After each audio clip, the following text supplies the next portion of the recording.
ప్రభుత్వంలో రాకూడదని కేటీఆర్ కుట్ర చేస్తున్నారని ఎంపీ చామల కిరణ్ ఫైర్ అయ్యారు. రాజకీయ ప్రయోజనాలు తప్ప కేటీఆర్ కు ప్రజల మీద ప్రేమ లేదని మండిపడ్డారు. ప్రజలను తప్పుదోవ పట్టిస్తున్న ఆయనకు గ్రూప్ 1 ఉద్యోగాలకు ఎంపికైన అభ్యర్థుల తల్లిదండ్రులు మీడియా ముందుకు వచ్చి బుద్ధి చెప్పాలన్నారు. లేని సమస్యను సృష్టిస్తున్న కేటీఆర్ ను చెప్పుదెబ్బలు కొట్టాలని ఘాటు వ్యాఖ్యలు చేశారు.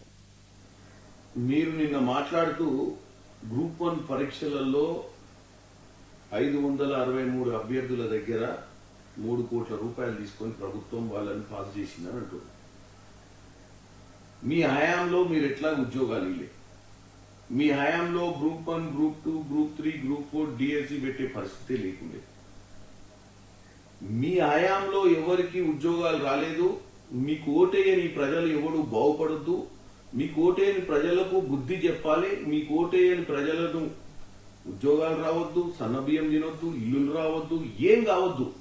పశ్చాత్తాపడాలి బీఆర్ఎస్ ఓటేయనందుకు అన్న ఉద్దేశం మీలో కనపడుతుంది తప్ప తెలంగాణ తత్వం పోయింది. మీ టీఆర్ఎస్ పార్టీని బీఆర్ఎస్ చేసినప్పుడే నీకు తెలంగాణ తత్వం లేదు. నువ్వు ఆర్థికంగా దోసుకుందామన్న ఆలోచనతో నువ్వు రాజకీయం చేసినావు తప్ప ప్రజల మీద నీకు ప్రేమ లేదు. అమెరికాలో చదువుకునే నువ్వు, ఉద్యోగం చేసుకునే నువ్వు ఇండియాకు వచ్చి ఈ స్థాయికి ఎదిగి మంత్రి పదవి అనుభవించింది ఇదే తెలంగాణ ప్రజల పుణ్యాన. వాళ్ళ పిల్లలకు 563 మంది ఉద్యోగాలు వస్తే ఆ తల్లిదండ్రులు, అప్పుల పాలైన తల్లిదండ్రుల గోస అయినాల్సిన అవసరం ఉంది. నువ్వు వాళ్ళందరినీ కూడా మీరు మీ రాజకీయ ఉద్దేశంతో ఇలా ప్రభుత్వాన్ని దూషిస్తలేరు. మీరు ఆ తల్లిదండ్రులను వ్యతిరేకంగా మాట్లాడుతున్నారు. ఇలా తల్లిదండ్రులకే నేను అప్పీల్ చేస్తున్నా మీడియా ద్వారా.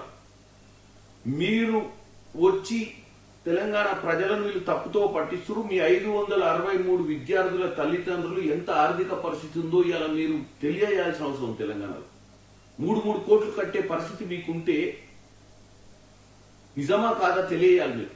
అంటే ఈ 563 గ్రూప్ 1 వచ్చిన తల్లిదండ్రులు ఈరోజు నా వీడియో విన్న తర్వాత, నేను మాట్లాడిన ఈ నోట్ విన్న తర్వాత తక్షణమే మీరు ఎక్కడుంటే అక్కడ మీరు కూడా వీడియోలు చేసి రిలీజ్ చేయండి. మీ ఆర్థిక స్తోమతని చెప్పండి. మీరు 3 కోట్లు ఇచ్చే అర్హత మీ దగ్గర ఉందా, ఆ స్థాయి మీకుందా ఇవాళ చెప్పాల్సిన అవసరం ఉంది. ఇవాళ ఇది కాంగ్రెస్ పార్టీ, బీఆర్ఎస్ పార్టీ, అధికారంలో ఉన్న పార్టీ, అధికారం లేని పార్టీ సమస్య కాదు, మన బిడ్డల సమస్య. రోడ్డు మీదకి రావాలి, ప్రెస్ మీట్లు పెట్టాలి.